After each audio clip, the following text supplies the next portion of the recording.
గౌరవ సభ్యులు పల్ల రాజేశ్వర రెడ్డి గారు. అధ్యక్ష, పంచాయతీరాజ్ బలోపేతం చేసింది కాంగ్రెస్ పార్టీ అని చెప్పేసి చాలాసార్లు కూడా ముఖ్యమంత్రి గారు మంత్రులు చెప్తుంటారు.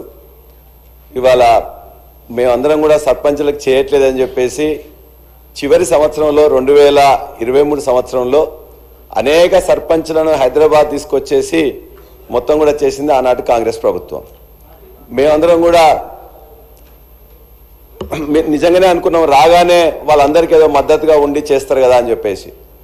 అధ్యక్ష, మా జనగామ నియోజకవర్గంలో 8 మండలాల్లో 127 గ్రామాల్లో ప్రతి సర్పంచ్కి దరిదాపుగా మొత్తం కలిస్తే ఇలా 45 కోట్ల రూపాయల బిల్లులు పెండింగ్ ఉన్నాయి. అధ్యక్ష, ఈ 12 నెలల కాలంలో ఒక్క రూపాయి కూడా రాలే. బచ్చన్నపేటలో ఒక చిన్న గ్రామం గంగాపురం అని ఒక దళిత మహిళ ఉన్నారు. వీళ్ళని ఏం చేయాలని చెప్పేసి చిన్న విలేజ్లో ఒక 7 లక్షలు ఉంది. ఆ 7 లక్షల కోసం కూడా తిరిగి రాలేదు. అధ్యక్ష, చిన్న రామంచెర్ల అని చెప్పేసి మాజీ సర్పంచ్ ఎండి ఖలీలా బేగం అని ఉంది, బిడ్డ పెళ్లి పెట్టుకున్నారు. దాదాపుగా 25 లక్షలు పెండింగ్ ఉన్నది.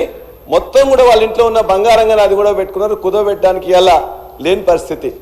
అదే బచ్చన్నపేటలో ఇంకోటి నాగిరెడ్డిపల్లి అని చెప్పేసి కూడా, అంటే ఏ గ్రామమైనా ఉంది అధ్యక్ష, నాగిరెడ్డిపల్లిలో భవానీ అని చెప్పేసి వాళ్ళ ఇల్లు కూడా కుదవబెట్టుకున్నారు.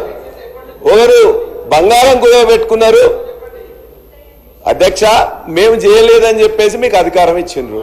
మీకు అధికారం ఇచ్చినప్పుడు మీరు ఇస్తా అని చెప్పిండ్రు.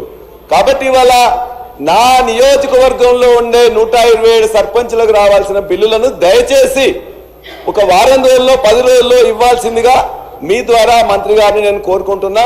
వాళ్ళ ఇంట్లో పెళ్లిళ్ళకు కానీ మిగతా కార్యక్రమాలు కానీ ఇలా చేసే పరిస్థితి లేదు. అందరూ కూడా సగం మంది మహిళా ప్రతినిధులు ఉన్నారు. అందరూ కూడా పేదవాళ్లే, మధ్యతరగతికి తక్కువ వాళ్ళు. అధ్యక్ష, రెండోది, వారు సార్ చెప్పారు ఈ బిల్లుల కోసం మిగతా వాళ్ళందరూ కూడా ఇలా సెక్రటరీకి లేకపోతే మిగతా దగ్గర పిలిపిస్తే 4 గంటలకే వచ్చి అరెస్ట్ చేస్తున్నారు. అధ్యక్ష, ఇప్పటికి 4 సార్లు 5 సార్లు కూడా వాళ్ళందరినీ మహిళల్ని పొద్దున 4 గంటల వాళ్ళకి కల్లాపు చల్దామని చెప్పేసి అంటే పోలీసు వాళ్ళు ఆనాడు రజాకారులకు ఆ సమయంలో కూడా ఇంత యొక్క నిర్బంధం లేదు. అధ్యక్ష, మహిళా పోలీసులు లేకుండా మహిళా మాజీ సర్పంచ్లని ఇవాళ అసెంబ్లీ ఉందంటే సార్ అధ్యక్ష, అంతకంటే ముందు రోజు అరెస్ట్ చేసి లోపల పెడుతున్నారు.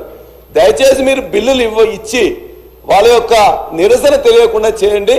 ఆ నిరసన పాల్గొవట్లేదు, నాకు చేత కావట్లేదు అంటే కూడా ఆ మహిళా సర్పంచ్లను అరెస్ట్ చేయడం దయచేసి బంద్ చేయమని మంత్రి గారిని కోరుతా ఉన్నాను. అధ్యక్ష, గౌరవ సభ్యులు కాటేపల్లి